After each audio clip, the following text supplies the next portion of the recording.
YouTube, how the heck you doing? This is Queer with Watcher Realms. Well, technically, this isn't Watcher Realms. I'm just talking about it, right? But basically, what I'm going to go ahead and do is I'm going to rank the best marksman units in the game as of right now. This is my personal opinion coming from a player that's within a top 3, top 2 guild in the game, cluster-wise, and then also guild-wise, top 3.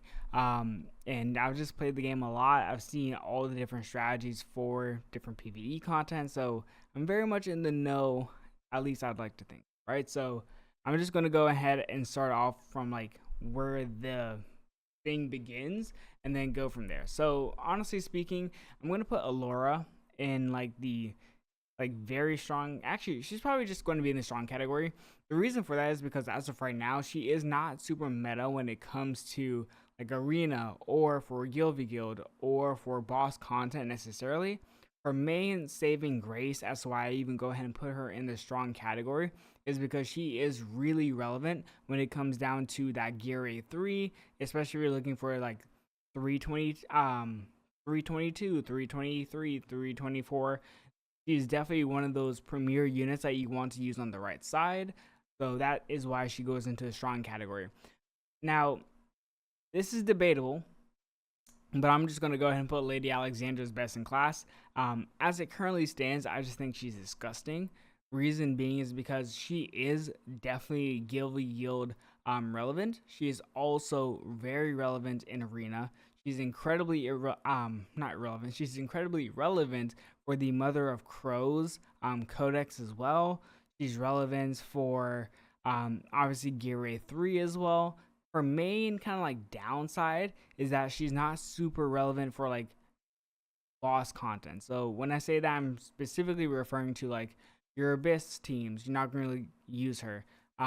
Your Nightmare 4, Nightmare 3, Nightmare 2, like your Drake's Chasm, she won't really be relevant. Your Sethra, she won't be relevant. But pretty much every other avenue in the game, she has a very, very fair shot at being the best unit for that piece of content, just period, point blank, right? So definitely has to be the best in the class position as of right now. Calypso, I'm going to put as average. Now, with her specifically, is a little bit interesting because she does deal a decent amount of damage. However, her main drawback is it does take her some time to ramp up. And in comparison to the other units that are within this marksman faction or just class in general, right? She really does get outpaced in terms of overall damage output. So a little bit unfortunate. She does have a cool skin, but as a unit, as of right now, she's just very easily replaceable. You're not going to use her for arena. You're not going to use her for guild v guild. You're not going to use her for gear A3. You're not going to use her for boss content necessarily. So yeah, just a little bit unfortunate. Cratch, I'm gonna put him as average. Like, I know it sounds a little bit weird because like Cratch is like known for being bad, but he does have some relevance if you're thinking about like the new Matrix boss. He has some relevance there, but overall, he doesn't really have much placement anywhere else. But because he has some relevance in Matrix, I'm just going to give him the shout. Kind of similar to Calypso in a sense, where it's like they can be used, but there's so many other alternatives that you could use within this marksman class that you're almost hurting yourself by using them to some extent. They're not bad, they're just not good. Now, when it comes to Fenrris, I'm actually going to put him as bad, specifically because I do think he is basically a legendary version of Maul, and if that's all you're doing, it's not really too much, right? Especially if you have an epic that is able to basically do the same thing, if not better, right? So that's kind of one of those main drawbacks. You don't really see him in any types of content, any teams or anything like that, just because he's a legendary unit that is supposed to be better than the epic, but the epic just provides more utility overall. So he is unfortunately just a bad marksman as of right now where it stands. Now, Hotset is, I'm actually going to put her in the strong category. Now, Hotset is a little bit tricky. She is really good for PvE content, but she's bad for PvP. But she's bad for bossing. She is not necessarily the best unit overall in terms of damage output. However, she has a really good burst potential, which is one of those things that makes her a sought after unit overall. Especially whenever you pair her with like a Nightmare Lord, then you get to see a lot of her overall potential.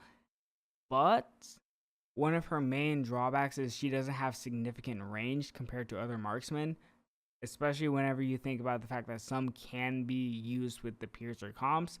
So as it stands, really good for like normal PvE AoE content, but when it comes to single target content, she really does struggle. She has relevance in Guild v Guild at times.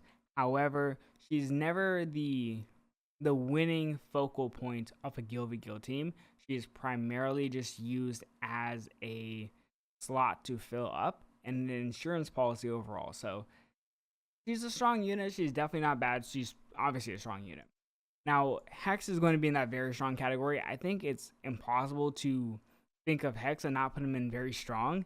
He is probably the best marksman right now for just one-shot potential in terms of damage output, because whenever Hex goes ahead and has his ultimate, especially if you have him with Future of Kepris, which is his exclusive artifact, then he deals like a substantial amount of damage, and then it can be a problem, especially for boss content.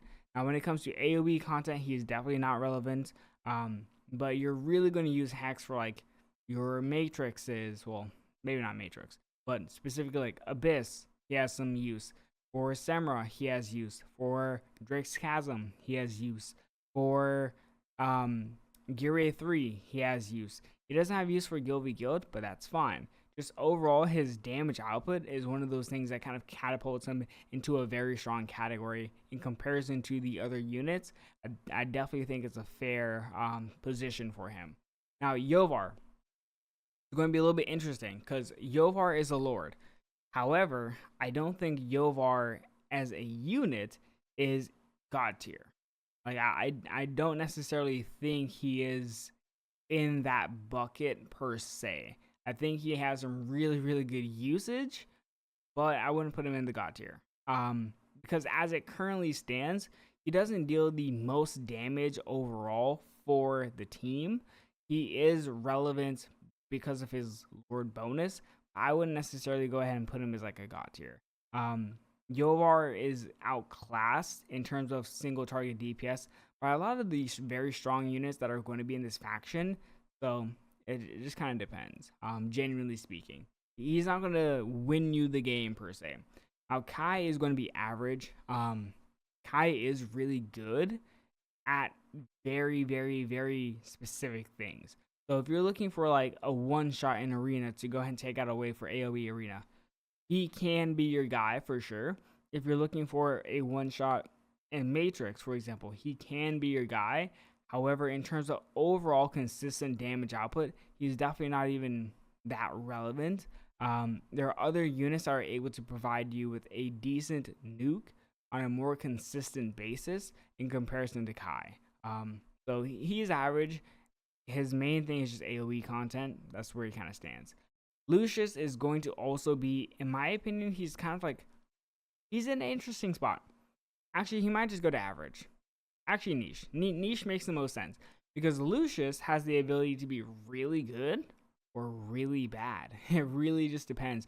I remember whenever Abyss 1 first came out, there was definitely some teams that used Lucius, especially A5 Lucius, to go and get to that 60k point.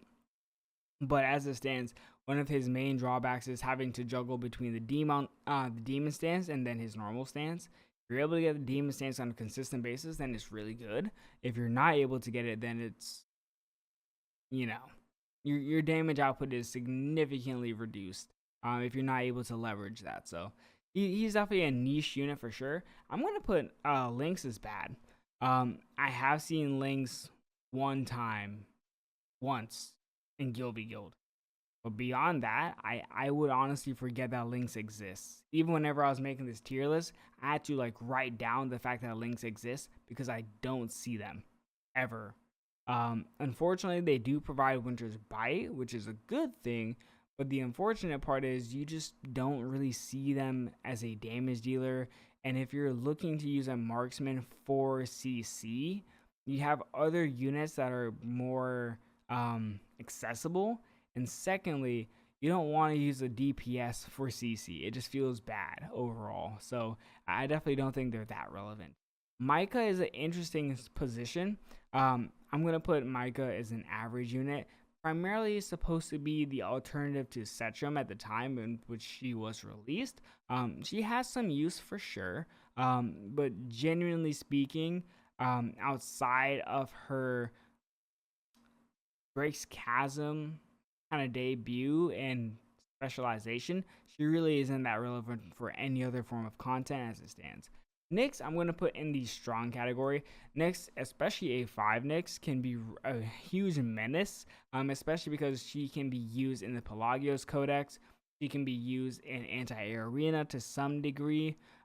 She can be used in Matrix, which is also a really nice boost to her popularity and her just ability to be meta resistant. Like, if the game changes, Nyx is usually able to kind of keep up with the game to some extent just because of her ultimate and how she functions as a unit in general. So definitely in the strong category, has some use in Gear 3, of course, up to a certain point, but just in general, really strong unit. But she doesn't have the consistent damage output to really kind of crack into that very strong category. Pelagios. I'm going to put Pelagios as average. One of the main things with Pelagios is he is annoying. If anything, he might be the best CC marksman because his ability to go ahead and create that whirlpool can be really devastating against units. And if you ever see a Pelagios do a whirlpool against certain units, you put them in the spin cycle and you get to see their pathing absolutely shatter. The pathing that units take after getting hit with a Pelagios whirlpool can be really interesting, and it gives you a lot of avenues for providing more DPS, more avenues for safety that you necessarily wouldn't otherwise get. So I definitely think Pelagios is average because the main thing that hurts him is his lack of damage. But if you're looking for like a really good CC marksman, he definitely kind of fits that bill pretty well. And especially whenever you consider he has a really nice range as well. He has the same range as Nyx, which is impeccable. So yeah, he's definitely in the average category. The main thing that hurts him is just damage output. Now, Ryzen, I'm going to put as strong. His main thing, actually no, let's be very transparent. I wouldn't put him as strong. I'll put him as average. The reason being is because I don't think Ryzen has the ability to be meta shifting in comparison to the other units that are kind of in his zone class, right? He deals a substantial amount of damage, but the main thing that makes Ryzen worthwhile is his Nightmare faction rather than him as an individual unit. He kind of has to be supported by his faction more so than anything else. And as it stands, you need multiple other units within his faction to really go ahead and get him to be relevant. And even then, right, he's not the best. So he's definitely in that average category. Rzok is interesting as well. I would hover between like bad and average because I do think, actually, I think he's in, at this point, he's probably in the bad category. He deals damage, of course, which is nice. His main damage source is whenever he goes ahead and uses his ultimate. But in comparison to these other units here, he's not really doing anything significant in other forms of content beyond like early stage content.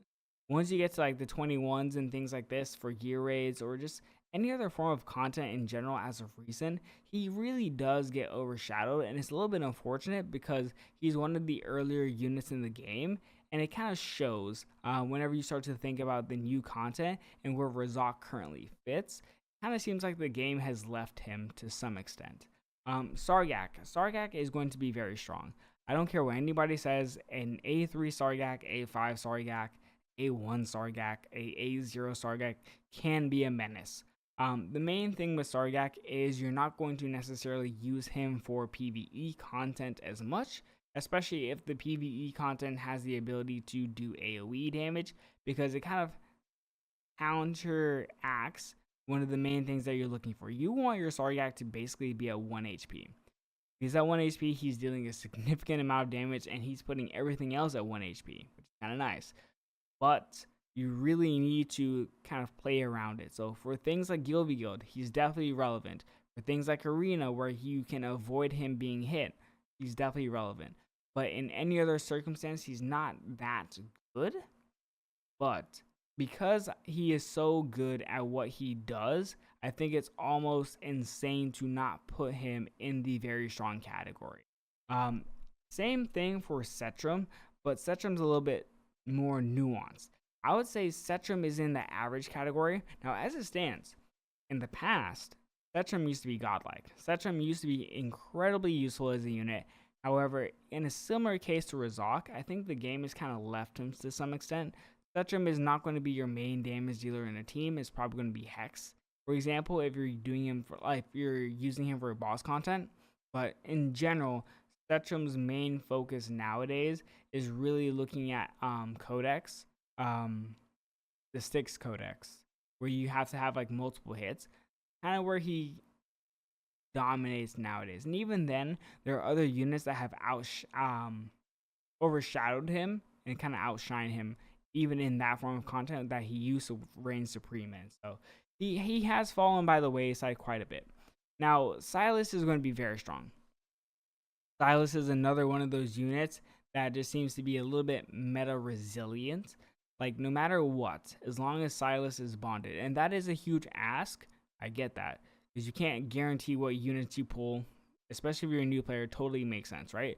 But Silas, as it stands, is a menace, especially whenever he's bonded. He does have the ability to contend with Hex to some extent.